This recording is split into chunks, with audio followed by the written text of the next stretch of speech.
sistema inmune porque lleva nuestra información genética y por lo tanto comienza a infectar a todo el sistema inmune y las células más afectadas son los linfocitos TSD4, cuyos valores van a ser predictivos justamente de la cantidad de virus que están replicados y de la virulencia del mismo, ¿no? Hemos visto también que actúan a diferentes niveles de, desde el momento del contagio sobre la membrana celular, sobre la replicación en los vibriones del RNA y por último infecta justamente a las células destruyendo, ¿no? Y este proceso lo hemos explicado, hemos visto que actúa a todo el nivel del sistema inmunitario, tanto ganglios linfáticos, órganos que tienen que ver con la respuesta inmune e incluso la médula ósea donde se forman los linfocitos CD4, ¿no? Y se diferencian de los CD8. Ahora, lo que sí tenemos que tomar en cuenta es que las células T CD4 son las que cooperan, las que coadyuvan a que proliferen, ¿no? Y las CD8 son no cooperadoras, o sea, son las que tratan de limitar esta replicación del virus. Después hemos hablado de las características que se presentaban, esta infección que es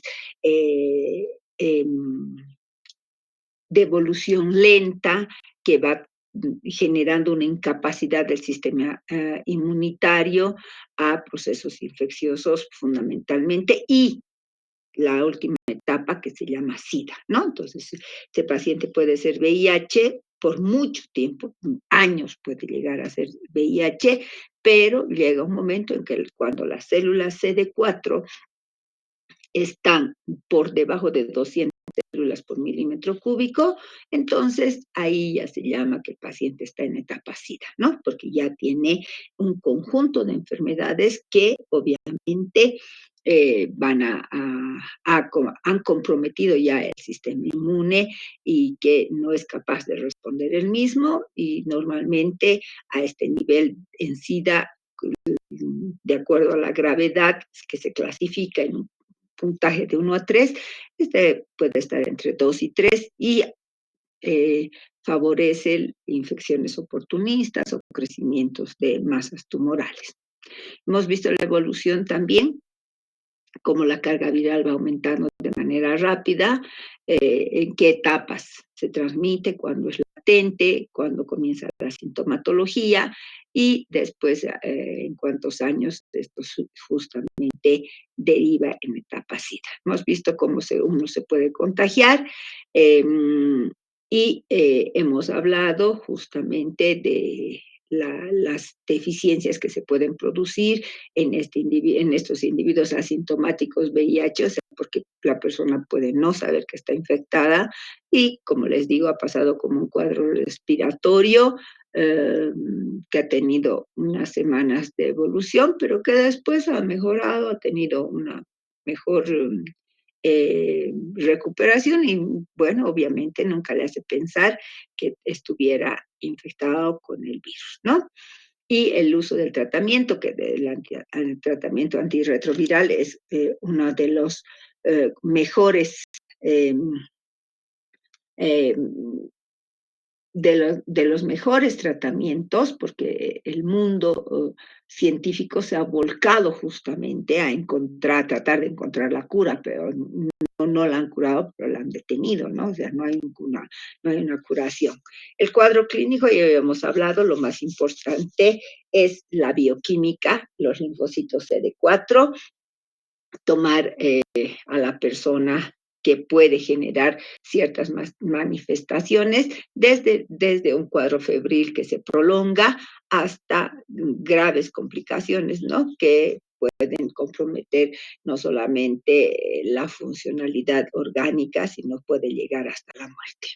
Bien, hemos visto que se dividen en categorías clínicas, desde lo que habíamos dicho, ¿no? Como lo clasifica el CDC, en categorías de gravedad y obviamente la enfermedad SIDA se define porque están presentes todas estas patologías que están clasificadas en la categoría C y que obviamente son ya complicaciones finales, ¿no? O sea, son patologías eh, que demuestran que el virus ha invadido todo el organismo.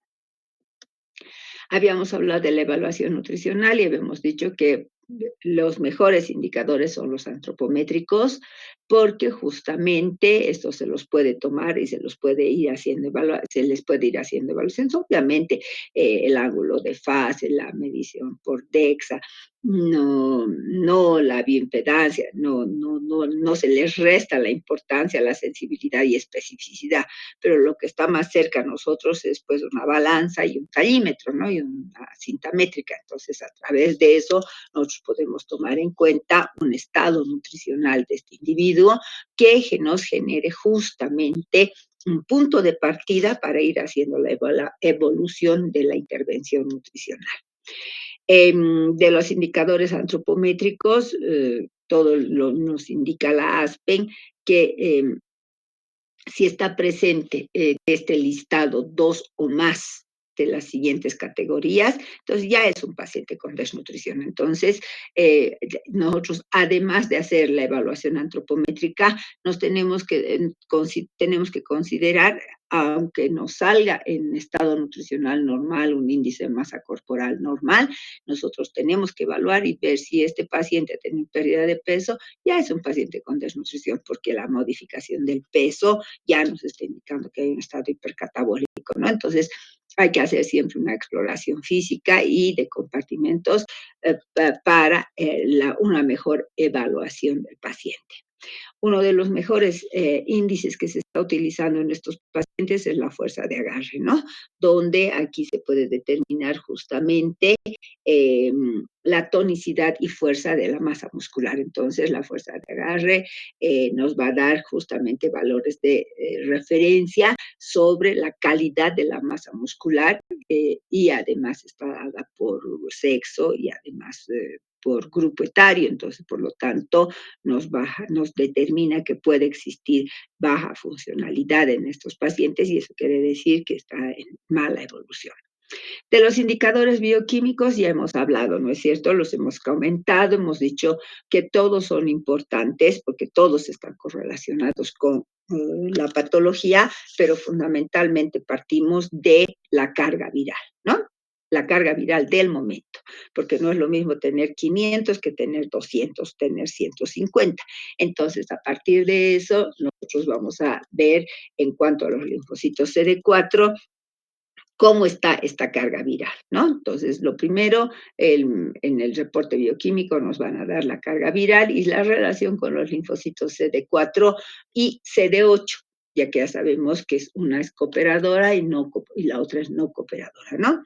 Después, las complicaciones que podría presentar, dentro de ellas están las alteraciones de todo el componente graso sérico como el colesterol, los triglicéridos, la relación glucosa-insulina, porque puede haber una insulinoresistencia y ligada a esta está la hemoglobina glicosilada, el sistema hormonal, nosotros sabemos que está correlacionada nuestra masa muscular con la testosterona, por eso es importante tener una buena carga de testosterona, porque obviamente nos está indicando que tenemos una buena masa muscular, ¿no? Que eso es lo que proporciona el contenido de testosterona y hay que tomar en cuenta que no solamente los hombres tienen testosterona, ¿no? También las mujeres.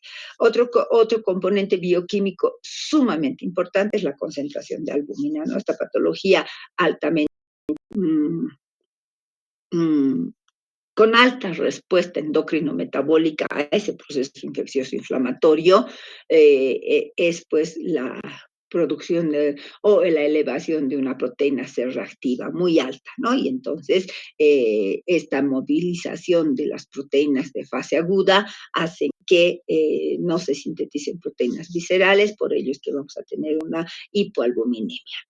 La hemoglobina también va a estar disminuida. Habíamos visto en las imágenes cómo el virus atacaba también a la médula ósea y por lo tanto a la formación de glóbulos rojos, y esto también tiene correlación con la hemoglobina y el transporte de oxígeno. Dentro de las albúminas, dentro de las fracciones proteicas séricas está la ferritina, que justamente a través de la saturación de la transferrina, que son dos proteínas que justamente tienen una vida mucho más sensible, ¿no? Entonces, ya si hay una deficiencia de estas, obviamente nos está indicando antes de que se modifique la albúmina que estas ya se han modificado, que puede estar comprometida la síntesis de albúmina. Después, el zinc, la B2, el selenio también son indicadores bioquímicos porque obviamente estos están correlacionados con justamente la respuesta inmune y la vitamina D, que tanto se ha correlacionado últimamente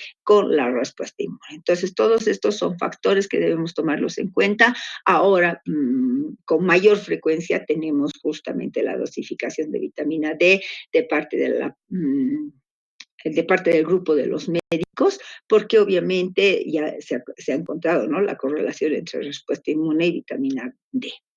Después hemos hablado de los indicadores clínicos, con qué frecuencia tenemos que hacerlos y a partir de cuándo, ¿no es cierto? Entonces, aquí tenemos una etapa importante que es la primera consulta y antes del inicio de la terapia antirretroviral, ¿no? Y que después con qué frecuencia debe realizarse cuando el paciente recibe antirretrovirales y cuando no recibe antirretrovirales.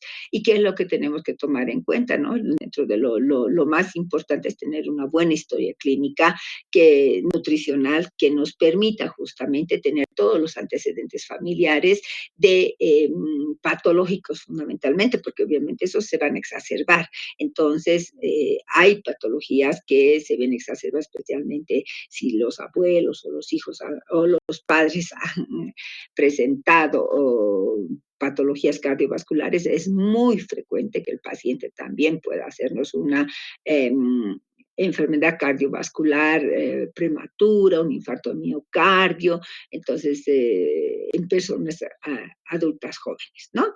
Después las comorbilidades, que si presentan diabetes, si presentan hígado graso, otras patologías, ¿no?, que podrían ser parte de los antecedentes patológicos. Entonces, ¿qué patologías tenía antes? ¿Qué patologías ahora presenta? Y qué fármacos, además de la terapia antirretroviral, está tomando para esas patologías. Y los hábitos, ¿no?, de vida, fundamentalmente, estos son grupos a riesgo, ¿no? Si no eran grupos a riesgo, se convierten en grupos a riesgo, porque obviamente la depresión los lleva a ellos, consumen alcohol, tabaco, entran en la drogadicción o ya estaban en la drogadicción y la falta de un control de la dieta, por ejemplo, ya les había hablado que son personas abandonadas, entonces a veces no tienen el sustento básico para la alimentación, la realización de ejercicios aeróbicos, y todo esto hay que evaluar, ¿no? Y después las vacunas. Ustedes saben que al verse el sistema inmune depletado, puede haber pues una reacción negativa frente a una carga viral, a una carga patológica, digamos, no siempre viral, a una carga patológica que se les está haciendo con las vacunas. Entonces, hay que tomar en cuenta cuándo y cómo se debe proceder para ofrecer justamente la vacunación del sistema de prevención. Y ahí hemos hablado todo esto las interacciones, ¿no? Esto era bien importante recordarlo porque hay muchísimas interacciones que se presentan justamente con el tratamiento farmacológico, ¿no? Con los antirretrovirales, que eso es lo más importante. Y lo que les había hablado, ¿no? Tomar en cuenta no solamente todo el contexto patológico, sino también los factores psicosociales que van a influir en el estado nutricional. ¿Por qué? Porque va a tener relación directa de seguridad alimentaria individual, pues en este caso, ¿no? Estamos hablando de ese individuo que puede no tener seguridad alimentaria porque es una persona abandonada, que no tiene recursos ni para sustentarse, o que en otro caso lo que sucede es que es aislado socialmente, ¿no? Y los hábitos, dentro de los hábitos, la adherencia al tratamiento. El tratamiento tiene tantos efectos colaterales como la quimioterapia, que el paciente a veces deja de tomarlos porque ya le cansó, entonces todos esos efectos, ¿no? Y tiene tantas recomendaciones al respecto. Entonces, tomar en cuenta esto, ¿no? Los estilos, también los estilos de vida, ya les he hablado, y las motivaciones para un estado de salud óptimo. Entonces, aquí habíamos visto las bases fisiopatológicas para la adecuación de la dieta. Denme un minuto, me voy a ir a abrigar porque estoy muriendo de frío, pese a que estoy con chamarra, pero ahora sí que estoy congelada.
Ahora sí, ojalá no me muera de frío porque estoy congelada, les cuento. Estar en inactividad también, ¿no? El estar solamente sentados hace que estemos en mayor cantidad de frío, sintamos mayor cantidad de frío. Bien, entonces continuamos. ¿Cuáles son nuestras bases? ¿Cuáles son los problemas? Porque en realidad una base fisiopatológica es un problema nutricional al que debemos darle solución en relación al acontecimiento, al hecho patológico, ¿no es cierto? Entonces, esa es una base fisiopatológica. Entonces, lo primero que tenemos que tomar en cuenta es que en este paciente va a existir, pues, va a existir un aumento del gasto energético que va a estar determinado justamente por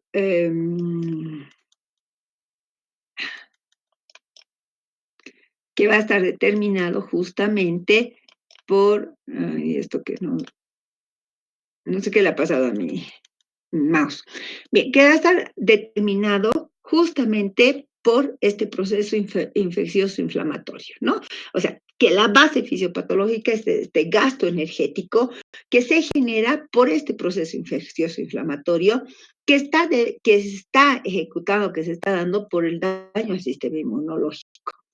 Y esto está correlacionado con la replicación del virus del VIH.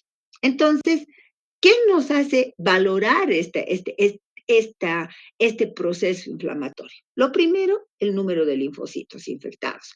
Y aquí, ¿cómo lo sabemos? A través justamente del recuento de linfocitos CD4 para que nosotros podamos saber justamente en qué etapa se encuentra, porque esto es sumamente importante. No es lo mismo tratar a un paciente asintomático que tratar a un paciente en etapa SIDA. Entonces, vamos a tener justamente esta lectura de la invasión del sistema inmune por el virus del VIH que nos va a dar un momento evolutivo. Entonces, si el paciente tiene un valor por encima de 500 eh, unidades de linfocitos CD4 por litro, entonces todavía es un paciente asintomático, ¿no? O sea, lo ideal es que esté en 1500, entonces, pero a partir de 500 ya es un paciente asintomático que puede ser agudo o primario, pero que está con el virus, pero que no está haciendo cuadro clínico, que no está haciendo evidente la patología, ¿no? Está en fase de replicación o en fase de tratamiento. Cuando este valor baja hasta 200, el paciente ya se torna asintomático, o sea que valores entre 499 y 200 ya es un paciente sintomático, o sea que ya se van a presentar esas infecciones oportunistas y obviamente cuando está por debajo de 200, ese paciente ya es un paciente SIDA, donde ya podemos ver todas las complicaciones que hemos visto en un cuadro donde está categorizada por ABC, ¿no es cierto? Lo que ha clasificado la CDC para nosotros determinar en qué etapa está, ¿no? Y es la fase última. Ahora, en esta fase sintomática, en esta fase se hace evidente el contagio de infecciones oportunistas, que se llaman, ¿no? Que es infecciones o patologías oportunistas. ¿Por qué? Porque el proceso de infección con el virus ya está pues disminuyendo la respuesta inmune, ¿no? Aquí ya estamos en una fase de peligro.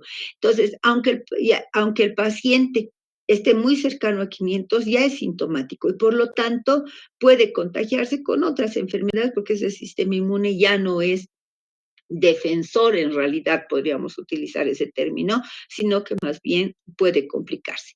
¿Cuáles son las patologías más frecuentes? Son la tuberculosis, la neumonía, son las masas tumorales, el sarcoma de Kaposi, los linfomas, que son justamente patologías que están correlacionadas con justamente la presencia de este virus.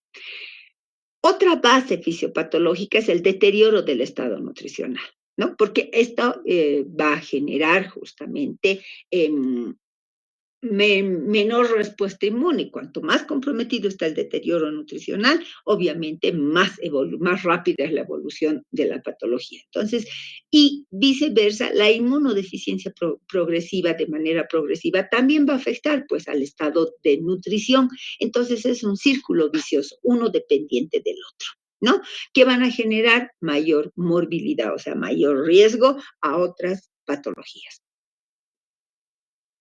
Entonces, en resumen, tenemos el momento evolutivo de la enfermedad, que va a estar caracterizado por el deterioro del estado nutricional y la incapacidad de la respuesta inmunitaria. Para hacer un resumen de estos dos puntos, de estos dos problemas, está este, ¿no? Porque en función de estas dos situaciones, del deterioro nutricional y la incapacidad de la respuesta inmune, vamos a tener que tomar en cuenta justamente estas características, ¿no? El aumento del gasto energético y el grado del deterioro nutricional, porque obviamente se ve comprometido, de acuerdo al momento evolutivo, la respuesta del organismo. Ahora, este deterioro nutricional tiene sus características.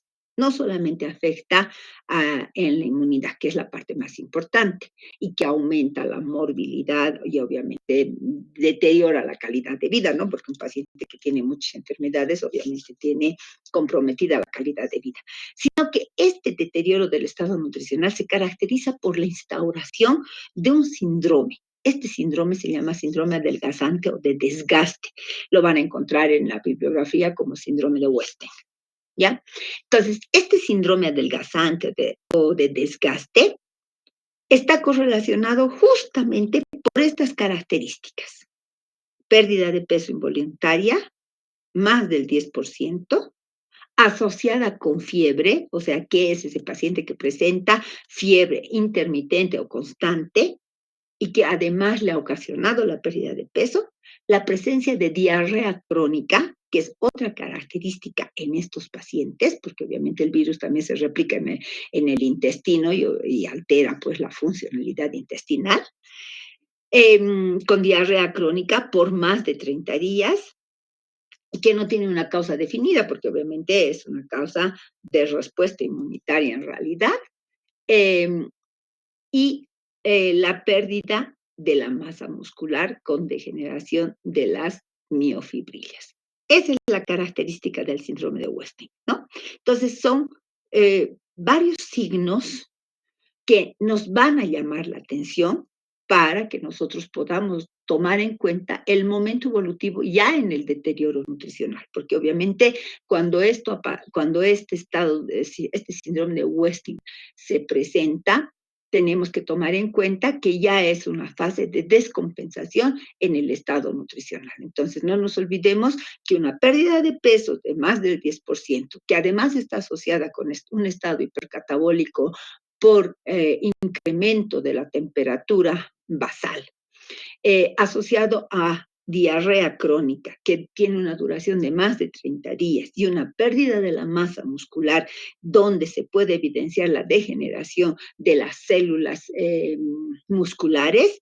Entonces, estamos hablando de que se ha instaurado un síndrome de Westing. Por eso la importancia de la valoración que habíamos visto en cuanto justamente a la fuerza de agarre, ¿no? Porque va a estar correlacionada con justamente la instauración de este síndrome de Westing.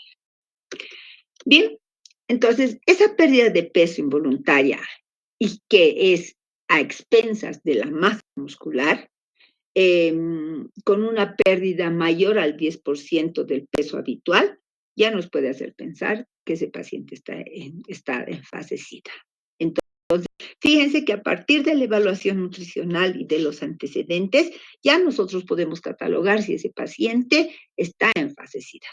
¿Y qué influye para que en este problema de la instauración del síndrome de Westing se tome en cuenta cuáles son los problemas? Primero, el estado anoréxico que cursa el paciente, ¿no? Porque al haber movilización de la masa muscular, de las interleuquinas, ya sabemos, la 1 y la 6, que tienen características anoréxicas, obviamente, además está todo lo que concierne al tratamiento, al impacto del virus en el tubo digestivo, y por lo tanto hay un estado de anorexia y saciedad temprana, como les digo, por la medicación y las enfermedades asociadas. Ahora, otros factores que pueden limitar la ingesta están pues todas las patologías orales y esofágicas que hacen que el paciente tenga una deglución dolorosa que puede deberse a la falta, primero, de las piezas dentarias, ¿no? Este paciente, al verse deteriorado, em, hay una pérdida de calcio, que más adelante la vamos a ver, ¿no? Hay una pérdida del depósito de calcio, entonces las piezas dentarias comienzan a perderse. Y por lo tanto, estas van a limitar la ingesta. Entonces, la masticación se va a ver comprometida. En la fase deglutoria hay presencia de úlceras en la cavidad oral, así como la mucositis que hemos visto, ¿no? En el paciente oncológico, y la presencia de tumores, el crecimiento de masas tumorales que pueden ser en la cavidad oral o que pueden ser en el tubo esofágico. Ahora, puede también presentarse estas alteraciones en la deglución por lesiones neurológicas. Habíamos dicho que el virus también afecta al sistema nervioso central y puede afectar a los pares craneales que están relacionados justamente con la deglución, por un lado. Pero también puede presentarse por encefalopatía. Entonces, una eh, enfermedad que afecta al sistema nervioso y que obviamente va a tener limitación en la funcionalidad de estos pares craneales que tienen que ver con la deglución. Los efectos adversos de la medicación, al igual que en la quimioterapia, pueden producir náuseas, vómitos, que justamente están correlacionados con el efecto secundario del medicamento, o por patologías del sistema nervioso central o aparato digestivo, que como ya les había dicho, cuando se infecta todo el organismo, ¿no? Entonces aquí el sistema nervioso central también es afectado por este virus y va a afectar a los pares craneales que responden justamente a la emisión del vómito, al reflujo del contenido gástrico, esos estados de sensación nauseosa. El síndrome de mala absorción, y aquí justamente es donde se ve el impacto de este proceso infeccioso que permite que el epitelio intestinal no responda a las bacterias, ¿no? Porque hay una infección por el VIH a nivel del epitelio intestinal, decíamos que afecta a todos los órganos y sistemas. Entonces, va a producir pues cambios en la superficie intestinal porque como no hay una respuesta inmune a nivel del intestino, permite la proliferación de microorganismos que obviamente son patógenos. Y a partir de ahí comienza un proceso infeccioso y un cuadro diarreico que está correlacionado con un síndrome de mala absorción, ¿no? Entonces habíamos hablado justamente acá de que hay un estado de diarrea crónica que se caracteriza por más de 30 días. Y la explicación justamente está porque en esta superficie del epitelio intestinal ha proliferado el virus del VIH, o sea, este virus, este lentivirus, y ha generado debilidad de la respuesta inmune, porque todo nuestro tracto digestivo tiene una respuesta inmune y permite la proliferación de esos microorganismos. Alteraciones orgánicas específicas.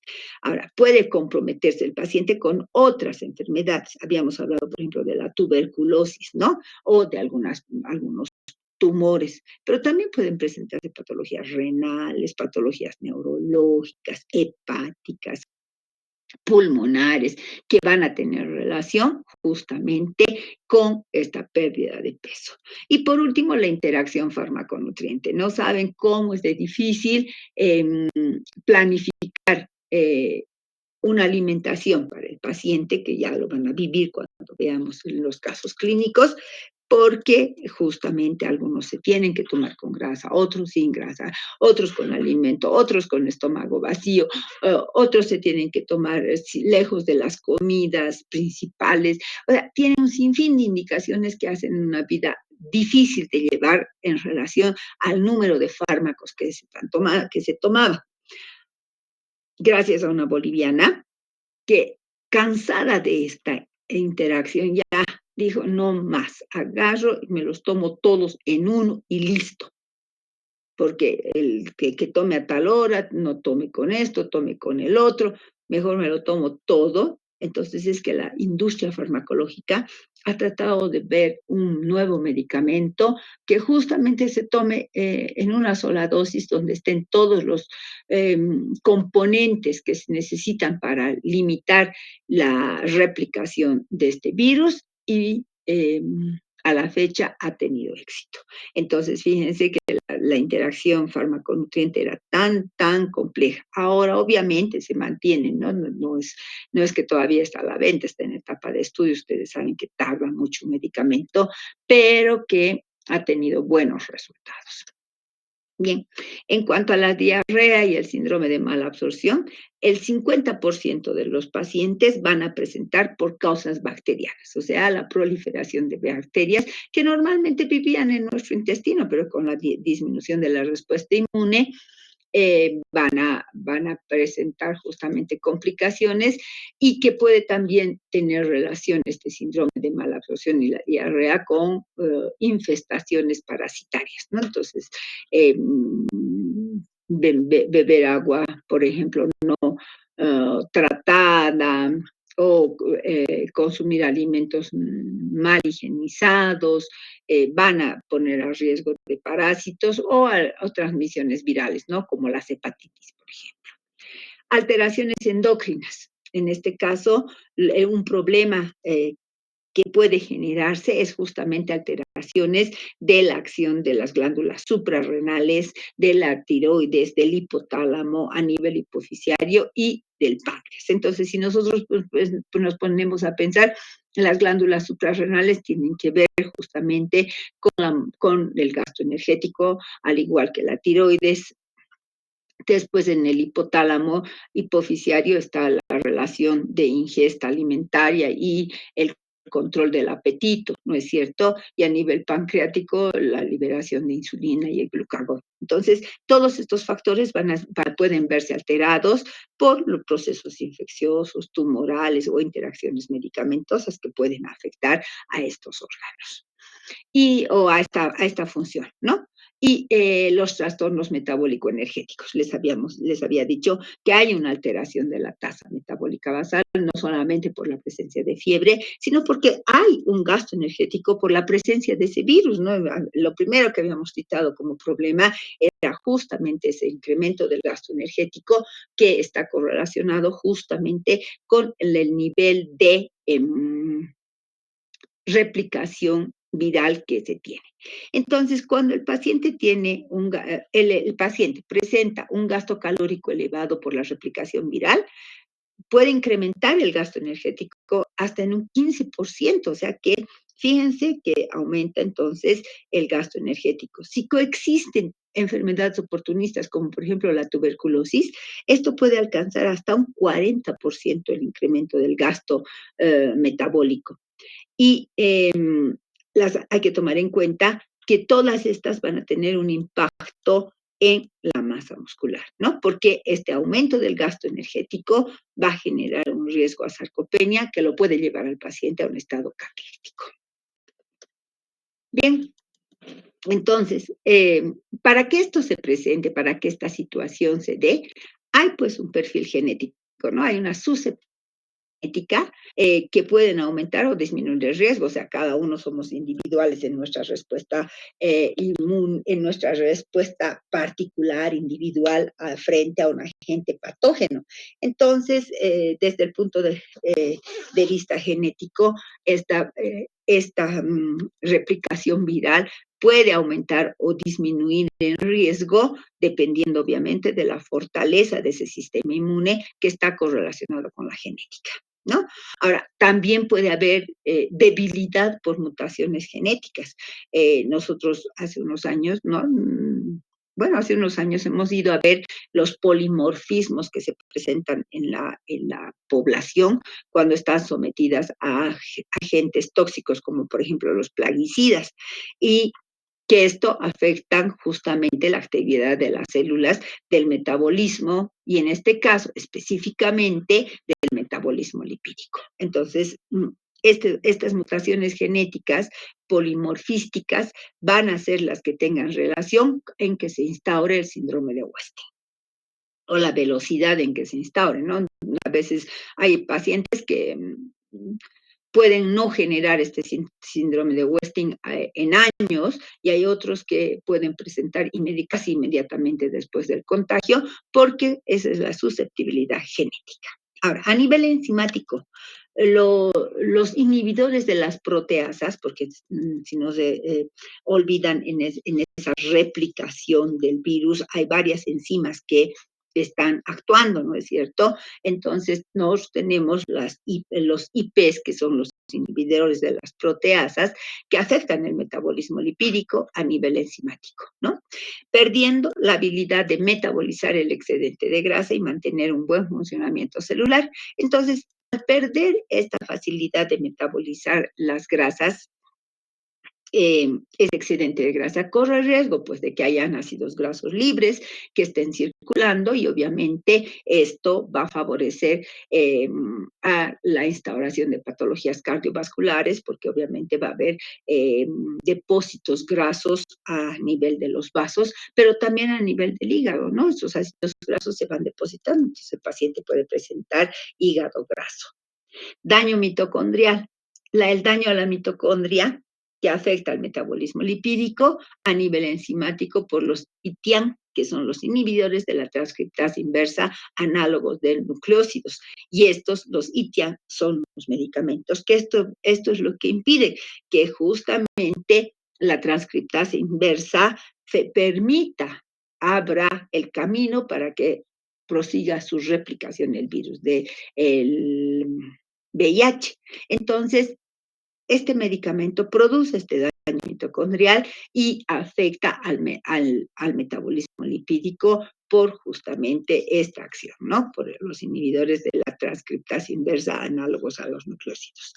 Y también va a estar correlacionado el recuento de los CD4, ¿no? Porque un riesgo de un aumento, de una disminución de las células CD4 ya nos está indicando que ese paciente va a presentar un síndrome de Westing y además un riesgo a un estado caquético, ¿no? Entonces, la alteración del metabolismo lipídico y la pérdida de masa muscular son justamente los factores que favorecen el desarrollo del síndrome adelgazante o síndrome de Westing que estamos comentando. Ahora, ¿cuáles son los cambios metabólicos en la lipodistrofia? ¿No? Aquí es justamente lo que estamos hablando, la lipodistrofia, ¿no? Que es el síndrome de Westing. Eh, Se trata de los cambios de los depósitos grasos que se dan en el organismo, ¿no? Hay una acumulación de grasa, pero en distintos segmentos anatómicos y el resto se ven emaciados. Entonces, la característica es esa, por eso se llama lipodistrofia, ¿no? O el síndrome de Westing o el síndrome adelgazante. Se caracteriza por una acumulación de grasa donde a nivel abdominal, como podemos ver acá, ¿no? Este paciente con un acúmulo de grasa a nivel abdominal. ¿Qué nos está indicando esto? Que hay un aumento de grasa alrededor de los intestinos, el hígado, el corazón, que se llama lipohipertrofia y que van a alterar la funcionalidad. O sea que el intestino, la función intestinal fundamentalmente se va a ver comprometida, la función hepática, y el resultado van a ser obviamente patologías cardiovasculares. ¿Por qué? Porque esta grasa abdominal nos está indicando que ese mismo cúmulo de grasa hay sobre estos órganos.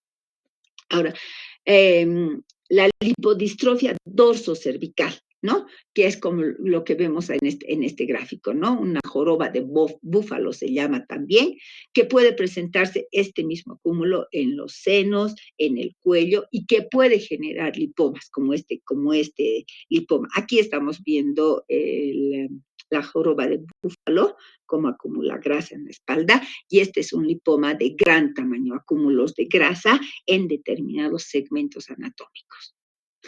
¿Y qué pasa con este acúmulo de grasa? Obviamente está localizado en regiones de alto riesgo para la irrigación cardiovascular y por lo tanto limita pues la dotación de oxígeno al cerebro, a los pulmones. ¿Qué pasa en el paciente? Va a presentar cefaleas, dificultad respiratoria e insomnio, que son características propias de los signos de la lipodistrofia. Ahora, esa es la acumulación de grasa, pero también hay pérdida de grasa. Y esta pérdida de grasa, que se llama lipoatrofia, se ve evidente en los miembros superiores e inferiores, ¿no? Lo que les digo, ¿no? El paciente cortisolado. Este paciente va a tener piernas, brazos, las nalgas totalmente emaciadas, o sea que no tienen correlación con la cavidad torácica, con el aumento de volumen de la cavidad torácica. Entonces vamos a encontrar piernas, brazos que van a estar totalmente emaciados y la cara con un hundimiento de las mejillas. Y aquí ustedes pueden ver, fíjense, cómo se hunden las mejillas, cómo hay estos surcos nasolabiales bien marcados. Se pierde aquí el panículo adiposo, ¿no? Entonces, y sobresalen las venas de brazos y piernas en este caso, porque hay una ingurgitación venosa, entonces se pueden ver con mayor facilidad por obviamente la pérdida de tejido adiposo. Aquí podemos ver cómo ha ido evolucionando la lipoatrofia facial, ¿no? Aquí miren, este paciente es en estadio de 1, no, aquí está el 3, 2, 2, aquí está el 3. Aquí se puede ver, fíjense, en este paciente con estadio 2, se puede ver que hay mayor panículo adiposo que en estadio 3, ¿no? Este tiene 51 años, pero fíjense cómo ha perdido aquí y aquí tenemos la grasa facial la que le da armonía al organismo. Y más evidente en este, ¿no? En este paciente. Fíjense, este tiene 62 años, aquí es en estadio 2, fíjense, hay como está bien marcada los surcos nasolabiales, aquí está eh, eh, la pérdida de la masa muscular hace que haya flacidez y eh, cambie la estructura grasa del organismo. Y aquí, fíjense cómo se ha perdido totalmente la masa grasa, ¿no? Aquí ya no se observa masa grasa y una pérdida del tejido adiposo a nivel de las mejillas fundamentalmente, ¿no? Y estos hundimientos que se ven de la lipoatrofia. Bien, ahora, continuemos con qué es lo que más produce, ¿no? Que en este síndrome de Westing, que son problemas, son nuestros problemas nutricionales. Habíamos dicho que como se altera el metabolismo de las grasas por una falta justamente de una enzima, por una alteración de la IP, que es una proteína, una proteasa, eh, entonces hay un aumento de la circulación de grasa en sangre. Y esto ya habíamos dicho que nos genera eso cardiovascular porque hay depósitos de colesterol a nivel de los vasos sanguíneos y también puede presentarse en estos pacientes riesgo a lesiones pancreáticas por hipertrigliceridemia, ¿no? Entonces, ese aumento de grasa, de ácidos grasos libres, primero se depositan en hígado, pero también pueden afectar al páncreas, ¿no? Entonces, una pancreatitis está correlacionada con los niveles altos de triglicéridos. Los niveles altos de glucosa en sangre, ya sabemos que esta es una respuesta endocrino metabólica generar riesgo a diabetes, o sea, este paciente puede generar a la larga un estado de alteración del metabolismo de los carbohidratos y todo esto va a repercutir en un estado de depresión en el paciente, alteraciones psicológicas que justamente van a estar correlacionadas con una pérdida de la autoestima que se debe o que va a generar. Solamente, no se olviden, por ejemplo, nuestro rostro es nuestra carta de presentación. Entonces, si este cambia las características propias de la facies, la enfermedad cambia, entonces entra el individuo en un estado de depresión. ¿Por qué? Porque no se reconoce a sí mismo como era. Esto le va a generar ansiedad, por eso el insomnio, ¿no? El paciente no puede dormir porque ha generado insomnio al ver también la evolución de la patología y el aislamiento social. Yo les digo que creo que el peor mal que se le puede hacer a una persona que es portadora del VIH es justamente el aislamiento social, porque es a partir de ahí donde comienza su fase de descompensación en este paciente. Entonces, eso tomar en cuenta, ¿no? Ahora, de las consideraciones farmacológicas, ¿qué tenemos que saber de los fármacos? El tratamiento antirretroviral, como les decía, ha cambiado tanto. Se lo conoce con justamente este acróstico TAR, tratamiento antirretroviral. Ustedes así lo van a conocer y así van a ver. No. ¿Qué características tiene? Que es una combinación de una o dos familias de fármacos, al igual que la quimioterapia que se combinan entre varios fármacos para lograr justamente la lisis celular. De la misma manera, aquí confluyen varios fármacos que buscan evitar justamente la replicación celular. Y aquí está justamente aquí, ¿no? Entonces, en esta etapa, nosotros tenemos, por ejemplo, que hay un medicamento que impide o que mantiene la integridad de la membrana para evitar que justamente penetre el virus. Después tenemos otra que impide que el virus implante sus propios genes en el ADN de la célula.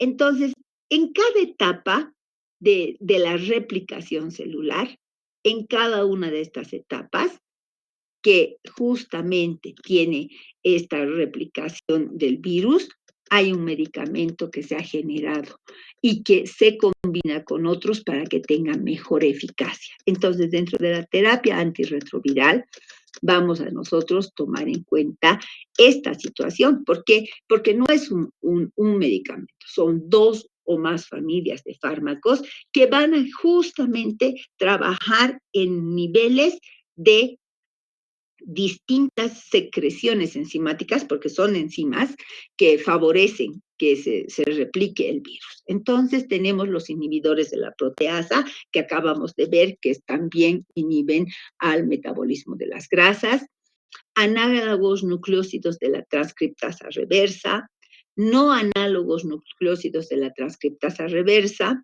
que es la enzima que permite justamente penetrar hacia el núcleo donde está el DNA, inhibidores de la integrasa, inhibidores de la fusión, estos inhibidores de la fusión impiden que se dé la enzima que permite entrar el RNA al DNA y los antagonistas de los CCR5. ¿Cuál es el objetivo de la intervención farmacológica? Lo primero, reducir las enfermedades asociadas con la infección por el virus del VIH. Si el sistema inmune se encuentra fortalecido, entonces obviamente disminuyen estas enfermedades asociadas. Entonces, eso es lo que busca. El tratamiento es evitar estas enfermedades asociadas que se propagan y que llevan a la mortalidad al paciente. Prolongar la esperanza de vida, y eso lo ha hecho, ¿no? O sea, tenemos pacientes con terapia antirretroviral que no han expresado hasta ahora una capacidad y que ya llevan más de 20 años en su fase VIH, algunos sintomáticos y otros asintomáticos. Restaurar y preservar la función inmunológica. Y eso es lo importante, ¿no? Porque para evitar, para reducir estas enfermedades, lo primero y lo más importante es la función inmunológica. Eso es lo que busca, al inhibir todos estos fármacos, al inhibir todas estas enzimas. ¿Qué es lo que está haciendo? Está justamente preservando la función inmunológica y disminuyendo la carga viral, porque si no se puede replicar, obviamente va disminuyendo el número de estas células. Hasta su expresión más pequeña, ese individuo sigue siendo portador de VIH, pero obviamente su carga viral es muy baja y prevenir la transmisión del virus del VIH. Eso es totalmente importante, ¿no? Entonces, nuestro objetivo, el objetivo del tratamiento es que la persona no se convierta en justamente portador del virus. Y hasta ahora no se ha logrado, ¿no? Se ha disminuido la carga viral, sí, pero el individuo sigue siendo potencialmente un individuo que puede contagiar. ¿Cuáles son las recomendaciones? No tenemos recomendaciones específicas para nuestro país, aunque tenemos una guía y voy a tratar de invitar a los del programa VIH-Sida para que les den una conferencia y podamos hacernos también la prueba, pues normalmente antes de la pandemia los invitaba y nos hacíamos la prueba, para justamente como parte de prevención, ¿no? No es que tengamos prácticas que sean nocivas a nuestro estado de salud, pero uno nunca sabe, uno está expuesto a toda la historia de su pareja, ¿no? A toda la historia, a los antecedentes de su pareja. Entonces, ¿quién conoce a la pareja y quién puede dar fe del estado de salud de la pareja? Entonces, estas guías hacen que en nuestro país se copien las mismas que se han establecido como parámetros de intervención en nuestro de intervención en la terapia. Entonces, una de las recomendaciones es que no solamente para México, ya les digo, ¿no? Sino para Bolivia también, es iniciar el tratamiento antes de que las células CD4 estén por debajo de 350. O sea que lo ideal es encontrarlos en 500 para que a partir de ahí ya pueda mantenerse. En los Estados Unidos y en Europa, lo que se busca es reducir al 50% la mortalidad de los individuos. Por eso ellos inician la terapia antirretroviral cuando están mayores a 500 células por milímetro cúbico, que es lo que les decía, ¿no? Lo ideal es que se inicie antes de que comiencen a bajar. Entonces el punto de corte de la normalidad es 500 y ellos ahí es donde comienzan ya la terapia antirretroviral. La carga viral disminuye a niveles indetectables alrededor de las 12 a 24 semanas. Entonces, fíjense que el tratamiento es pues efectivo porque disminuye la carga viral y hay veces ya ni se los detecta, ya no hay bioquímicamente, laboratorialmente, aunque sabemos que el individuo es portador, pero es indetectable ya esa carga viral, más o menos a las 24 semanas, que serían como a los 6 meses de haber iniciado el tratamiento. ¿Qué interacciones producen? Entonces, habíamos dicho que estas familias están correlacionadas con las enzimas, ¿no? Con la transcriptasa inversa de análogos nucleósidos, los inhibidores de la proteasa, los inhibidores de las transcriptasas, y que estos combinados mejoran su eficacia. O sea, si uno actúa a nivel de la transcriptasa inversa, pero además inhibe a las proteasas, entonces tiene mayor fortaleza, o lo contrario, ¿no? Trabaja con los inhibidores de la transcriptasa inversa, no análogos a los nucleósidos, y se combina con los sí, con los análogos de nucleósidos, entonces fortalece. Entonces, esto es importante tomar en cuenta porque a veces muchos pacientes solamente quieren tomar un solo medicamento, ¿no? O lo dejo dice, no, tiene que tomar ambos porque obviamente son complementarios para que alcance su máximo beneficio. Entonces, ¿qué tenemos que nosotros considerar con los regímenes recomendados justamente cuando el paciente está en la terapia antirretroviral, ¿no? Y va a depender del tipo de medicamento que esté recibiendo. Entonces, estos son los inhibidores de la transcriptasa reversa, de nucleósidos y estos de los no nucleósidos. Entonces, cuando está recibiendo, hay que tomar en cuenta por ejemplo, el paciente debe recibir suplementos de vitaminas como la vitamina A, las vitaminas del complejo B, la vitamina C, y además debe tener más de 3 tiempos de comida. Si además está recibiendo los no nucleósidos, entonces hay que tomar en cuenta que el paciente debe recibir emulsiones grasas por vía endovenosa, porque no se olviden que hay un inhibidor de la enzima de la proteasa, y tomar en cuenta justamente que a estos pacientes se debe incrementar su carga, su aporte graso, pero de grasas que sean saludables, ¿no? Entonces, tenemos que tomar en consideración estos. Ahora, ¿qué medicamentos son estos?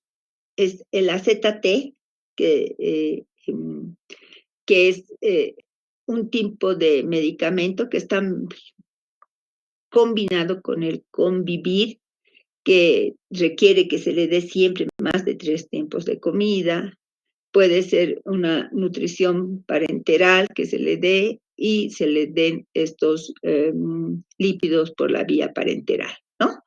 Después tenemos la Truvada, que también tiene relación con justamente el fraccionamiento de la dieta, tomar en cuenta la dosificación de las grasas, y va a ir combinada justamente con diferentes medicamentos, entonces, con otros medicamentos. Entonces, normalmente, como ustedes pueden ver, los inhibidores de la transcriptasa reversa nucleósida de nucleósidos va mezclada con los no nucleósidos o con los inhibidores de la proteasa. Entonces, esto es lo que nosotros tenemos que tomar en cuenta, que se van a mezclar estos medicamentos justamente para que haya una mejor respuesta.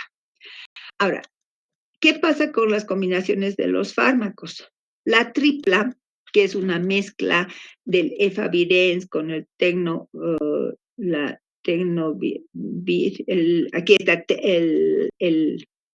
La eritricitabina con el tenofovir y el efavirenz, que son la mezcla de estos tres medicamentos, se tiene que considerar. Se llama atripla el medicamento que hace esta mezcla. Se debe tomar con el estómago vacío, tomar en la noche, evitar la hierba de San Juan, que es una hierba que se utiliza mucho en algunos países como de carácter desinflamatorio, digestivo, y evitar el suplemento de ajo. Entonces, esas son las consideraciones alimentarias. ¿Y cuáles son sus efectos adversos de este medicamento? La presencia de náuseas, vómitos, flatulencia, hipertrigliceridemia y aumento de las LDLs, que son el colesterol malo. Entonces, cuando el paciente está recibiendo este medicamento, la tripla, entonces nosotros ya tenemos que considerar justamente estas características de riesgo para poderlas prevenir. Si van a ser náuseas, vómitos, entonces una dieta seca, con control de líquidos. Si va a presentar el paciente flatulencias, evitar aquellos carbohidratos altamente fermentecibles y cuidar justamente la cantidad de grasa y la calidad de grasa que se está aportando al paciente, además como aquellos factores que favorezcan la eliminación del colesterol LDL. Y aquí están todos los medicamentos que tienen justamente estos análogos nucleósidos de la transcriptasa reversa. Estos son justamente la emtricitabina, la lamivudina, la sidobudina. Acabamos de ver el ABC del Frisivir, después la didanosina, el TDF, que es el tenofovir, la estabudina, el abacavir. Muchos de estos nosotros los tenemos en el mercado, o sea que el programa, porque aquí tenemos un programa de atención al paciente con VIH, y gracias a una dotación de medicación de Brasil, porque Brasil es el que nos regala los medicamentos. Entonces, gracias a ellos, nosotros disponemos de esos medicamentos para los pacientes. ¿Cuándo se tiene que tomar? En la emtricitabina no existe riesgo con tiempo de comida específico, o sea, lo puede tomar en cualquier momento. Las colaciones pueden limitar las molestias gastrointestinales que produce y los efectos adversos son que puede producir anemia, hiporexia, disminución de la vitamina B12, cobre, zinc, de carnitina y además el paciente puede presentar una hiperpigmentación, o sea, una coloración oscura. La lamivudina. No existe un tiempo tampoco específico para tomarlo, se puede tomar en la mañana, en la tarde, en la noche, pero hay que indicar al paciente colaciones porque pueden limitar las molestias gastrointestinales. Pueden producir anemia, hiporexia, disminución de la disponibilidad de la vitamina B12, cobre, zinc y carnitina. La acidobudina no tiene un tiempo específico de comida, no existe tiempo de comida específico, lo toma y no tiene correlación con alguna comida especial. Pero puede producir estreñimiento, puede producir disgeusia, anemia macrocítica, neutropénica, puede producir anemia, hiporexia, disminución de los valores séricos y de la disponibilidad de la vitamina B12, cobre, zinc y carnitina. La didanosina se debe tomar 30 minutos antes o 2 horas después de la comida. No tomar con líquidos ácidos, no tomar antiácidos con magnesio o aluminio dentro de las 2 horas, no tomar alcohol. No, entonces en este caso, la didanosina puede producir pancreatitis que está asociada justamente a esta inflamación de la glándula hepática, de la glándula pancreática, puede producir náuseas, anemia, hiporexia, los mismos micronutrientes, la B2, el cobre, el zinc y la carnitina se ven comprometidos, puede producir resistencia a la insulina porque afecta al páncreas y puede producir a la larga una acidosis láctica. El tenofovir. No existe un tiempo de comida específico, evitar la hierba de San Juan y evitar suplementos de ajo. En este caso, puede como efecto secundario presentar náuseas, vómitos, diarrea, flatulencias, alteraciones renales, puede producirse anemia, hiporexia, disminución de los mismos micronutrientes y además desmineralización, o sea que el paciente puede presentar osteoporosis. La estabudina. No existe un tiempo de comida específico. Las colaciones pueden limitar las molestias gastrointestinales y evitar el consumo de alcohol. Los efectos secundarios son la presencia de hiperlipemia, la lipodistrofia y la lipoatrofia, lo que hemos visto, ¿no? La distribución grasa tanto en el cuerpo como en la cara, la pancreatitis, pueden presentarse úlceras orales y esofágicas, anemia, hiporexia, disminución de los micronutrientes que ya hemos citado. Y el abacavir, donde no existe un tiempo de comida específico, las colaciones pueden limitar las molestias gastrointestinales, el alcohol puede aumentar los niveles del medicamento, o sea que aumente su concentración, puede producir náuseas, vómitos, diarrea, anorexia, puede producir anemia, hiporexia, disminución de los micronutrientes que ya hemos indicado. Entonces, este grupo de medicamentos produce eso. Ahora, los no análogos, los nucleósidos de la transcriptasa reversa no análogos, es la etravirina que se debe tomar después de comer y puede producir un estado nauseoso. La de la virdina, que no existe un tiempo de comida específico, no consumir la hierba de San Juan, que eso es sumamente importante, y no tomar alcohol, ¿no? Efectos secundarios, la lipodistrofia puede generar estreñimiento, anorexia, diarrea, la boca seca, flatulencia, hipertrigliceridemia e hiperglucemia. O sea que descompensa desde el punto de vista hormonal al individuo. El efavirenz, tomar con el estómago vacío, tomar por la noche para evitar efectos adversos, evitar la hierba de San Juan, puede producir disgeusia, aumento del pH, hiporexia, flatulencias, al inicio puede producir mareos, sueños vividos, o sea que son, que se llaman pesadillas e insomnio, aumenta las LDLs y produce también hipertrigliceridemia. Y la nevirapina, que no existe tiempo de comida específico, las colaciones pueden limitar las molestias gastrointestinales, pueden generar náuseas, hiporexia, toxicidad hepática, o sea que ahí tendríamos que estar velando por la glándula hepática si recibe. Los inhibidores de la proteasa, en este caso, tenemos el amprenavir, que se debe tomar con el desayuno, que se debe tomar con el estómago vacío, evitar la toronja porque puede inhibir la absorción, aumentar la ingesta de líquidos, tomar con alimentos bajos en grasa, puede disminuir las molestias gastrointestinales, evitar antiácidos dentro de las 2 horas, no tomar con vitamina E, y los efectos adversos van la anemia, náuseas, vómitos, diarrea, hiperlipemia, lipodistrofia.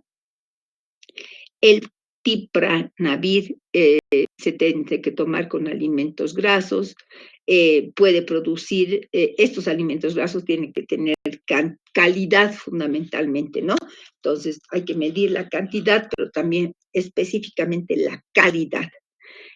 Porque pueden producir hiperlipemia, hipertrigliceridemia, hiperglucemia, lipodistrofia y hepatotoxicidad. El indinavir, se debe evitar la naranja, la toronja, evitar la hierba de San Juan, incrementar los líquidos, sin potenciar, tomar 1 hora antes o 2 horas después de las comidas con el estómago vacío para no potenciar su acción. Y cuando se trata de estar potenciado con justamente los retrovirales, entonces no hay consideración del tiempo. La anorexia y la hiperfagia son efectos secundarios, también como náuseas, hiperlipidemias, el sabor metálico en la boca, hiperglucemias, la resistencia a la insulina, la lipodistrofia, el reflujo, litiasis renal, son los efectos secundarios. Ahora, la caletra,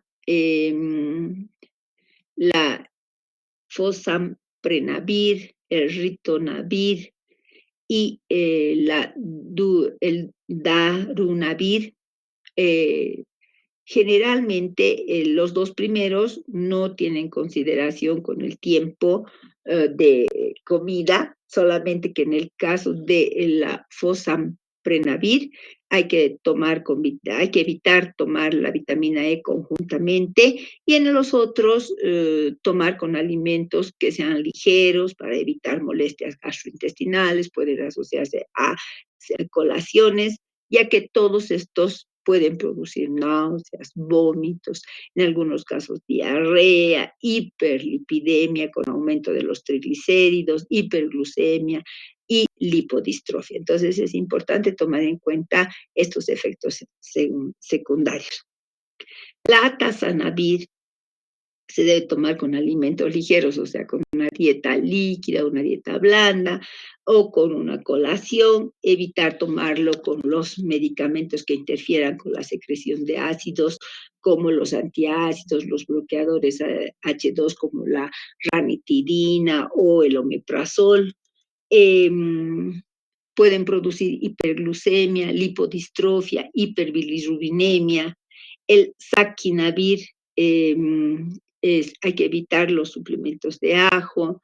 eh, Cuando está complementado con inhibidores de las transcriptasas o de las invertasas, tomar con alimentos, tomar después de 2 horas de los alimentos, evitar la toronja, y tomar, si los efectos adversos son las úlceras orales o esofágicas, la presencia de náuseas, diarreas, hiperlipemias, hiperglucemias, lipodistrofias. Y el nelfinavir, tomar con alimentos o con una colación, eh, hay que incrementar la ingesta de líquidos, puede producir diarrea, hiperlipidemia, hiperglucemia, lipodistrofia. Entonces, de los inhibidores de las proteasas también tienen sus cuidados, ¿no? Ahora, hay nuevos fármacos que, como les decía, están en justamente eh, ya en la fase última del tratamiento, de la consideración por la CDC y que seguramente deben tener mejores resultados, porque además ya bien mezclados entre sí, ¿no?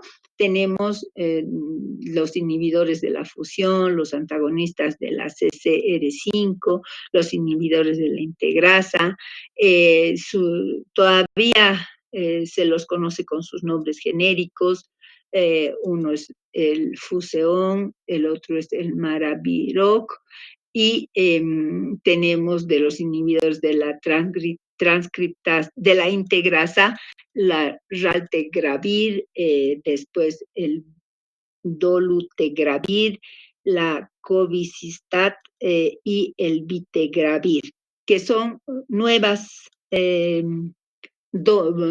medicamentos que, como les digo, todavía no se sabe el tiempo de toma y recién se están determinando sus efectos adversos que también tienen relación con el tracto gastrointestinal, como la presencia de náuseas, vómitos, dolor abdominal, hepatotoxicidad, diarreas, insomnio, eh, eh, enfermedades que puedan producir alteraciones del metabolismo de las grasas, como aumento de los triglicéridos y de las lipoproteínas, ¿no? Entonces, todos estos tienen sus indicaciones. Entonces, ya habíamos visto de cada uno de ellos si se tiene que tomar, cómo se tiene que tomar. Entonces, estos son los que tenemos en nuestro mercado. En este momento, estos son los que se están utilizando. De las tres familias de los inhibidores de la transcriptasa inversa, análogos de los nucleósidos, tenemos la lamivudina, la sidobudina, la didanosina, el abacavir y la salcitabina. Estos, como ustedes ven, la mayoría hay que ingerir en ayunas. Después, tomar en cuenta que existe una intolerancia a la dieta hipograsa, entonces habrá que aumentar un poco más de la calidad y cantidad de grasa. Los inhibidores de la transcriptasa inversa, no análogos a los de nucleósidos, nosotros en el mercado tenemos ahora el efavirenz, la nevirapina y la delavirdina, que hay que tomarlos en la noche, porque aumentan la tolerancia con una dieta hipograsa. Después se puede ingerir eh, eh, con o sin alimentos, y también no hay problema si reciben algún controlador de la secreción clorhidropéptica. Y los inhibidores de la proteasas tenemos el amprenavir, el indinavir, el nelfinavir y la saquinavir, que estos, como les decía, toda esta gama de productos nos llega, que son justamente parte del programa, y hay que tomar en cuenta la indicación de una dieta hipograsa, tomar también en cuenta la cantidad de proteínas que se les da. A veces hay que considerar que no te, que lo tiene que tomar en ayunas, y por lo menos en ayunas significa 2 horas más tarde recién poder consumir la primera comida. En algunos casos, tomar con la alimentación, con los alimentos, aumentan la absorción, pueden generar intolerancia a la lactosa, y cuando, como les decía, algunos alimentos incrementan su absorción y aceleran su respuesta rápida. De estos medicamentos que hemos visto, esto creo que ya lo hemos hablado. ¿Qué ha pasado? Ay, me he ido atrás. Bien, entonces, ¿hasta ahí alguna pregunta del tratamiento, de los objetivos, de la intervención nutricional, de la evaluación nutricional, en cuanto a los problemas nutricionales que se generan en estos pacientes?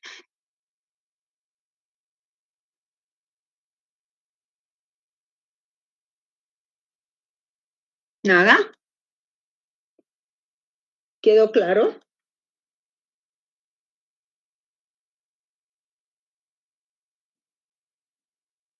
Sí, Liz, en todo claro. Perfecto. Entonces, vamos con los objetivos nutricionales. ¿Cuáles son nuestros objetivos nutricionales? Alcanzar y mantener un peso adecuado. Eso es lo ideal, es estar en que el paciente esté en un buen peso, en un estado nutricional normal, y el mantenimiento de la masa magra, ¿no? Esos son nuestros objetivos principales. Obviamente, seguido de prevenir deficiencias o excesos, ¿no? El problema antes era que el paciente VIH era un paciente desnutrido, pero ahora, con lo que se han mejorado los medicamentos, hay dieta, hay suplementos, el programa les da sus suplementos, entonces se previene eh, y se presenta otro problema. Al prevenir las deficiencias se presenta el sobrepeso y la obesidad. Entonces, por eso hay que prevenir también los excesos. Mantener un perfil metabólico adecuado, ¿no? Hemos visto que algunos medicamentos producen colesterolemias e hipertrigliceridemias, entonces hay que mantener ese perfil metabólico adecuado, tomando en cuenta también a a la glucosa y a la insulina, ¿no? prevenir y disminuir la progresión y complicaciones asociadas al SIDA a través de la modificación de estilos de vida. Aunque realmente no es nuestra propiamente o solamente nuestra responsabilidad, yo creo que es más claro, estas complicaciones tienen que ser de tratamiento asociado, no solamente la parte médica, sino también la parte de trabajo social, de psicología y psiquiatría, para que justamente todos podamos contribuir a evitar que el paciente llegue a la etapa SIDA y que además esos hábitos nocivos que lo llevan a deterioro del estado nutricional y patológico sean conductas modificadas, ¿no? Minimizar los efectos adversos, o sea, todo aquello que se presente como efecto adverso, como por ejemplo los procesos infecciosos, la toma de los medicamentos, las alteraciones morfológicas que presenta con la lipodistrofia o con mm, hipo, con la distrofia lipídica y las alteraciones metabólicas tienen implicancias. Entonces tenemos nosotros que justamente minimizar estos efectos, evitar que se produzcan, ¿no? Y por último, una alimentación correcta. Se debe optimizar la calidad de vida con una alimentación correcta y la actividad física, lo que habíamos comentado como parte inicial. Entonces, ¿qué es lo que tenemos que hacer cuando el paciente está en la fase asintomática? En la fase cuando el paciente es VIH positivo, pero está asintomático, o sea, su carga viral está baja y sus linfocitos CD4 están por encima de 500. Entonces, lo primero que tenemos que tomar en cuenta es mejorar la inmunidad relacionada con la nutrición. En este caso, hay micronutrientes y oligoelementos que responden muy bien al proceso de respuesta inmune, ¿no? Hemos hablado ya de justamente la inmunoterapia que está basada en la suplementación de ciertos aminoácidos como la glutamina, la suplementación con probióticos, después la fortificación de la dieta con selenio, magnesio, vitamina A, vitamina E, vitamina D, zinc. Entonces, eso es, ¿no? Mejorar la inmunidad. Evitar las infecciones oportunistas agudas. Todos aquellos procesos infecciosos agudos como las IRAS y las EDAS aumentan el gasto energético y si aumenta el gasto energético deterioran el estado nutricional. Entonces puede presentarse una candidiasis oral que nos limite la ingesta generando una deuda calórica, las EDAS y IRAS que aumentan el estado hipercatabólico o la hepatitis también, ¿no? Que entre las más graves está la hepatitis B y C que el paciente puede adquirir manteniendo un ritmo de estilo de vida no saludable, por ejemplo, en la drogadicción utilizan las mismas agujas y uno puede estar infectado además con hepatitis que puede contagiarse, ¿no? Entonces la B y la C son las más peligrosas, obviamente porque son hepatitis crónicas que derivan después en una cirrosis, ¿no? Y mantener el estado de hidratación, que también es importante. Leí esta mañana un artículo, a ver si se los paso, que decía que nosotros tenemos que tener un hábito de consumo de agua, porque cuando tenemos sed es que estamos deshidratados. Pero ¿qué pasa con nuestro organismo? Que se adapta a la deshidratación y que cuando nosotros tomamos mayor cantidad de agua, podemos tener efectos secundarios, o sea, puede afectar al volumen corpuscular, al volumen corporal total y incluso al riñón, porque ya se han acostumbrado a ese estado de deshidratación. Entonces, la masa muscular está totalmente deshidratada, nosotros estamos deshidratados, y eso es porque no tenemos un hábito de consumo de líquidos. Y eso es importante tomar en cuenta, ¿no? Entonces, a ver, y eso seguramente influye pues en nuestra evaluación nutricional, me ponía a pensar, ¿no? Si nosotros estamos evaluando a un paciente y lo estamos haciendo a través del plicómetro, lo que estamos tomando es un tejido graso del cual vamos a descontar después de ese perímetro braquial la masa muscular. y para sacar esa masa muscular deshidratada nos está variando. Puede ser que esos pacientes que nos salen con masa magra disminuida, en realidad lo que estamos evaluando sea un tejido deshidratado y no tengan una disminución de la masa magra, ¿no? Entonces, esto es importante tomar en cuenta el estado de hidratación con el artículo que leía. Después, evitar la pérdida de peso y especialmente la masa celular, ¿no? Entonces, hacer que el paciente mantenga un buen estado nutricional y con la composición corporal, porque fácilmente vamos a ver la instauración del síndrome de Westing, ¿no? O la lipodistrofia. Entonces, para eso tenemos que cuidarlo, pues que la masa magra se mantenga en valores normales, especialmente la apendicular, ¿no? Brazos, piernas, tiene que hacer ejercicios el paciente para mantener esta masa muscular. Prevenir las deficiencias de vitaminas y minerales, ya hemos visto que los medicamentos pueden producir déficits específicos. Pero, ¿qué pasa cuando hay náuseas, vómitos, diarreas? Entonces, la pérdida es masiva de justamente con la falta de disponibilidad de los micronutrientes es masiva. Entonces, en ese caso, tenemos que tener suplementos, darle suplementos que vayan a complementar la dieta para que no se presenten las deficiencias. Y adecuar la dieta a la función gastrointestinal, tenemos que valorar la capacidad digestiva y absortiva. Esto, por ejemplo, de las grasas, ¿no? Que les decía, tiene mucha relación para la tolerancia de los medicamentos. Entonces, en ese caso, hay que valorar nomás que una dieta hipograsa y además seleccionada en calidad es sumamente importante. Después, la función intestinal, la capacidad digestiva, o después las condiciones clínicas. ¿Qué otras complicaciones está presentando? Tal vez diabetes, tal vez una tuberculosis o un proceso agudo como, por ejemplo, una colecistopatía. Entonces hay que tomar en cuenta esas condiciones clínicas y la terapia antirretroviral. Eso no se olviden porque la terapia antirretroviral va a ser parte de la vida de este paciente, entonces tiene que habituarse al consumo. Hay muchos factores por los cuales estos pacientes dejan la terapia. Y la adherencia, por ejemplo, ha sido motivo de varios estudios. ¿Por qué dejan el tratamiento? Y entonces dejan el tratamiento porque por los efectos secundarios. Entonces, tenemos nosotros que prevenir todos aquellos efectos secundarios que sean prevenibles, tenemos que considerarlos. Pasamos a la fase sintomática, la fase SIDA, o sea que la fase ya de descompensación, ¿no? Entonces, ¿cuál es nuestro objetivo en esta etapa?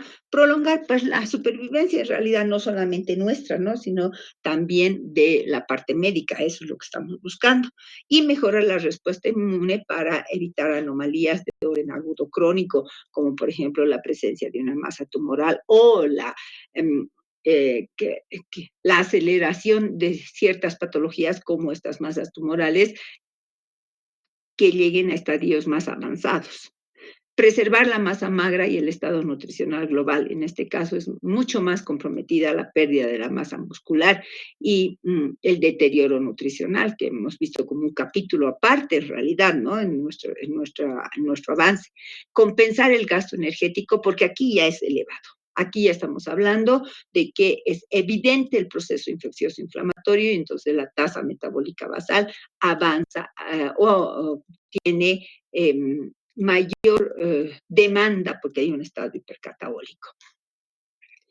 Instituir la asistencia nutricional intensiva o el soporte nutricional intensivo, hay que valorar la necesidad, ¿no? Si es necesario tomar suplementos por vía oral, es necesario utilizar estrategias como el soporte enteral y por último, obviamente, el último de los accesos, el último de la parte última de las estrategias sería la vía parenteral, porque obviamente el riesgo es muy alto, ¿no? Tanto para el paciente como para el equipo médico.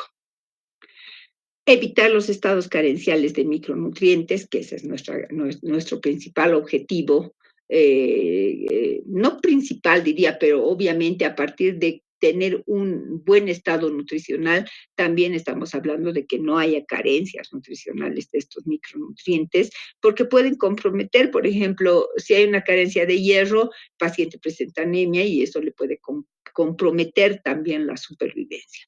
Y modificar el esquema alimentario si hay infección hepática o renal, ¿no? En este caso, considerar esas afecciones que son parte de la evolución de la patología. Entonces, tomar en cuenta eso.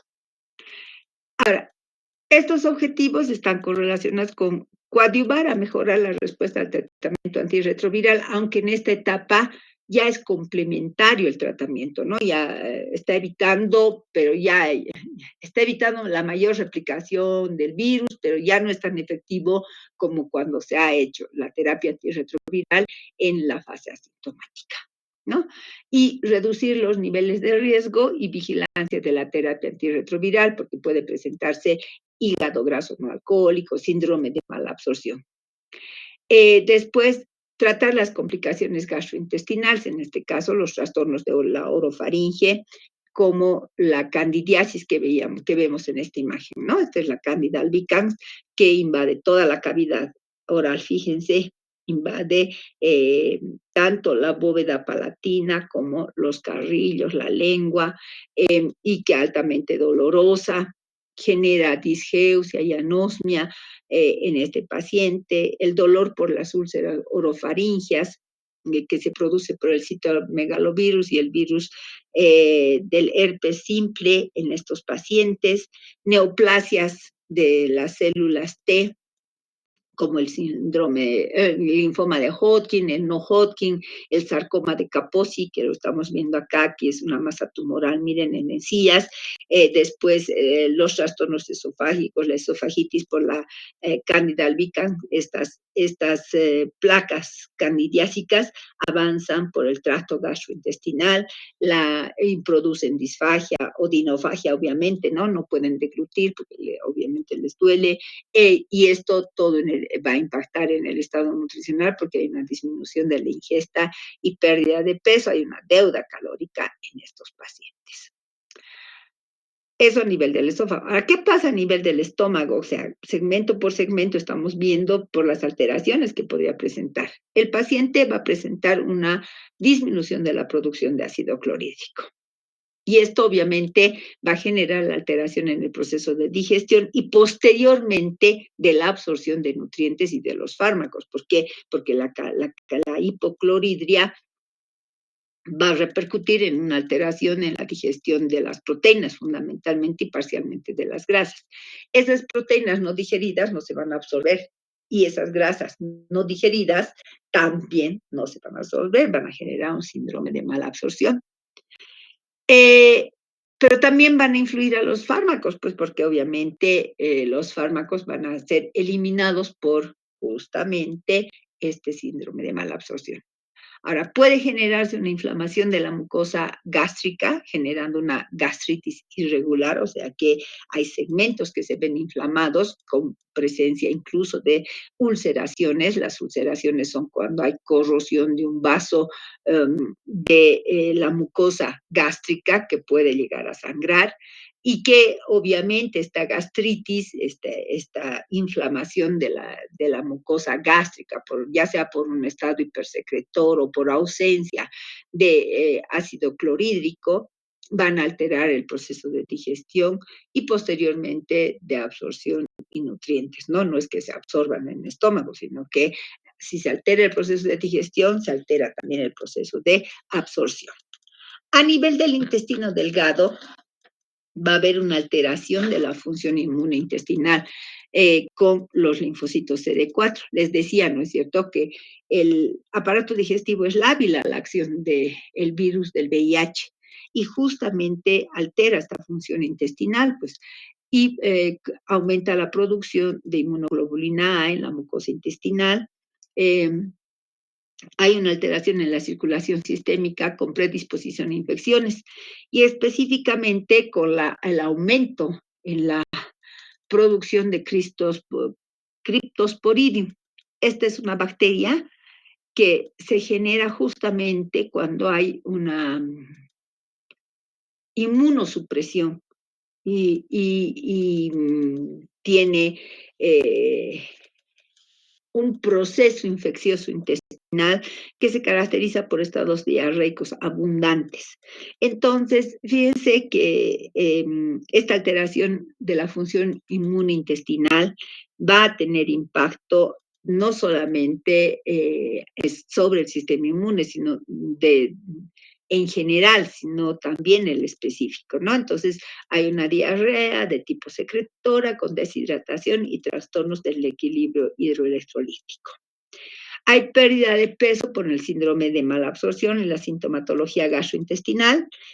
Hay mala absorción de grasas fundamentalmente. Puede llegar la estatorrea hasta 20 gramos día y además la fermentación de carbohidratos a nivel intestinal que van a generar flatulencia e incomodidad en el paciente. Ahora, hay una enfermedad específica que se genera por el VIH en aparato digestivo, se llama enteropatía por VIH, ¿no? Sin etiología determinada, o sea, no es que no se sepa la etiología, ya se sabe, ¿no? El origen es el virus de la inmunodeficiencia, pero lo que no está determinado es el mecanismo por el cual produce esta enteropatía, que se caracteriza por una inflamación crónica del intestino grueso y delgado. O sea que un intestino inflamado, obviamente, altera el proceso de absorción fundamentalmente y obviamente también va a tener impacto en la digestión de los nutrientes. Atrofia las vellosidades intestinales. Al haber la inflamación, las vellosidades intestinales se acortan, las criptas se van desapareciendo y por lo tanto hay una disminución por eso del proceso absortivo y también digestivo, ¿no? Esta atrofia, especialmente de las criptas, va a reducir los niveles enzimáticos, especialmente de las disacaridasas, y en este caso ven involucradas la lactasa, la sacarasa, hay una inhibición del factor intrínseco de Castre que está relacionado con la vitamina B12, hay un aumento de la permeabilidad de la mucosa del intestino delgado, lo que pone a riesgo de alergias al paciente, porque la integridad de la mucosa intestinal o de los espacios intercelulares entre enterocito y enterocito se abre y por lo tanto permite el pasaje de moléculas grandes que son las proteínas que puedan generar este riesgo a alergia.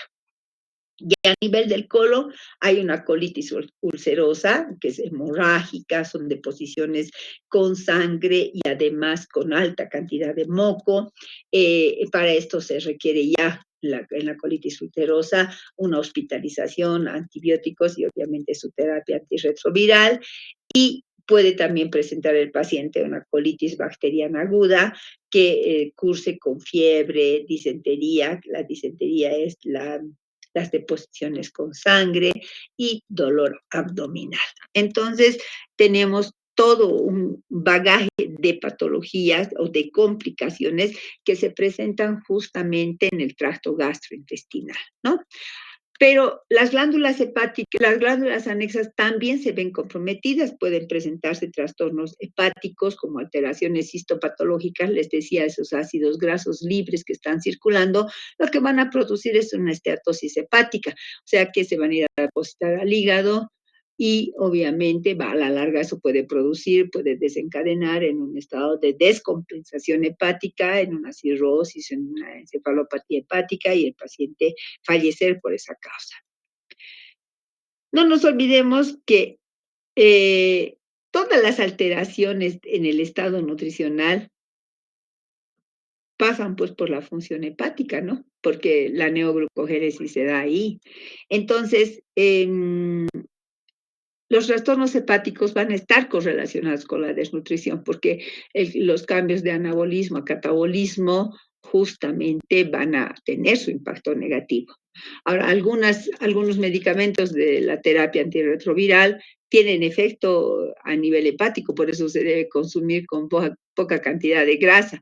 ¿no? Hay, la indicación dice consuma con una dieta hipograsa o poca cantidad de grasa. ¿Por qué? Porque obviamente son hepatotóxicos estos medicamentos y no por eso es que no generan tolerancia a las grasas. Y pueden presentarse también granulomas por infecciones de micobacterias ni hongos a nivel hepático y algunas drogas inespecíficas que pueda el individuo estar consumiendo pueden tener acción justamente sobre la glándula hepática, ¿no? Y a nivel renal existe riesgo al cálculo renal, entonces por eso es tan importante la hidratación para evitar el depósito de los cristales de urato fundamentalmente a nivel renal y tener después una patología además complementaria como es una enfermedad renal crónica que va a afectar la acción, la funcionalidad del organismo. Entonces, ¿cuáles son nuestras estrategias nutricionales generales? La vía de alimentación.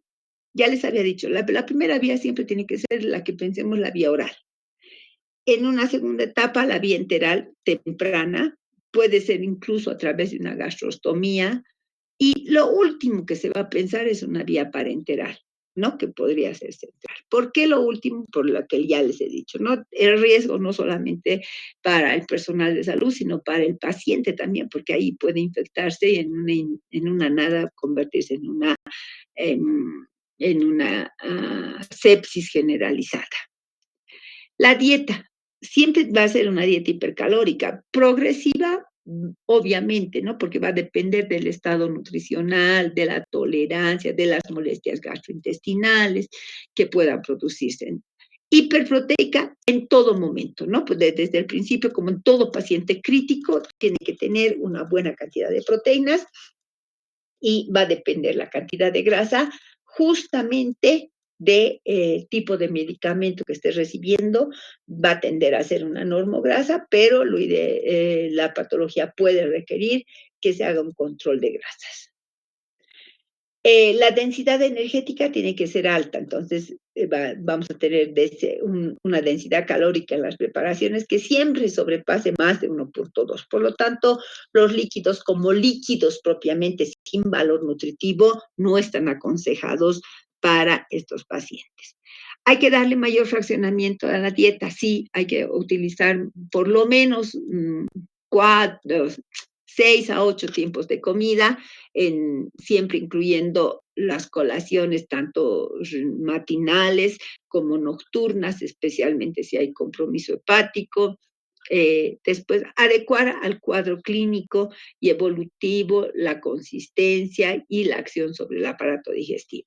Lo más frecuente son las diarreas. Entonces, ahí tenemos que tomar en cuenta la acción sobre el aparato digestivo, ¿no? Que permite un reposo funcional del aparato digestivo, el incremento del aporte de líquidos y electrolitos.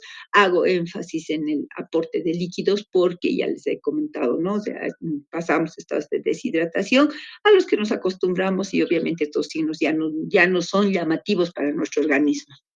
Y se puede suplementar con ácido linoleico, que es justamente los omega 3, el selenio, la vitamina D y cualquier multivitamínico y mineral que nos ayude a cubrir justamente las recomendaciones. Después, se debe hacer un cambio del esquema alimentario en afecciones hepáticas y renales, y esto es sumamente importante tomar en cuenta porque se tiene que ir adecuando la dieta pues, a las complicaciones que vaya a ir presentando. Entonces, la dieta debe ser inocua, que quiere decir que tenga la mínima carga bacteriológica, ¿no? O sea, que sea aséptica, que nosotros le demos seguridad de alimentos y agua. Y en este caso, no solamente a nivel, la educación es a nivel hospitalario, sino también a nivel intrafamiliar. Educación alimentaria sobre higiene de los alimentos, esto es sumamente importante, entonces la educación alimentaria debiera instaurarse como una estrategia importante de tal manera que el paciente nos entienda de la importancia de mantener un estado de higiene tanto personal como de los alimentos. y alentar a la actividad física. Hay muchísimos estudios que ya han demostrado la eficacia, ¿no? Porque primero mejora la condición cardiopulmonar, el paciente tiene mejores niveles de colesterol y triglicéridos, reduce los síntomas de la depresión, porque obviamente mientras hacemos actividad física estamos eliminando o formando hormonas como la serotonina, después reduce, y el ejercicio fortalece la resistencia, ¿no? Muscular y eso es importante para que el individuo no se vuelva dependiente de justamente el entorno social. ¿Y cuánto se recomienda? 20 minutos 3 veces a la semana. Entonces, basta con lo mínimo 20 minutos que realice a la semana de actividad física, que vayan a tender a mantener el tono y fuerza de la masa muscular, es sumamente importante. Entonces, ahí ustedes pueden indicarle estos ejercicios, por ejemplo, con peso muerto o ejercicios con cierta carga de peso, como las botellitas de gaseosa, ¿no? Que sirven como pesitas para que hagan los ejercicios, o las ligas, que son ejercicios que aumentan la masa muscular. Entonces, ¿qué hay de los ejercicios? Primero se recomienda realizar ejercicio aeróbico moderado y de resistencia. Mejora la lipodistrofia y la pérdida de masa muscular, que ya lo habíamos mencionado. Mejora el estado psicológico, ya que se ha visto que disminuye la ansiedad y la depresión. Después mejora la calidad de vida, mejora la adherencia al tratamiento y previene y mejora otras enfermedades crónicas como la diabetes. Entonces, por esas cualidades, el ejercicio ha sido valorado, ¿no? Bien, hasta ahí pregunta.